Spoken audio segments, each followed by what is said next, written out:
engine design, they transformed alternating motion into rotary motion through systems composed of rocker arms and articulated arms. The motor invented by the Italian physicist Luigi Magrini in about 1840 belongs to this category. It consists of two electromagnets. Above each is a mobile iron bar held by parallel moving rods. The bars, in turn, are connected via mobile and eccentric arms to a brass flywheel.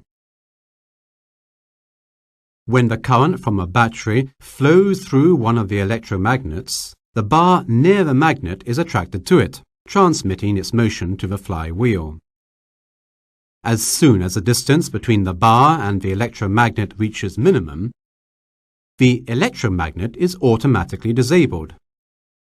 This is done by means of a commutator that simultaneously sends the current into the other electromagnet, which attracts the bar above it.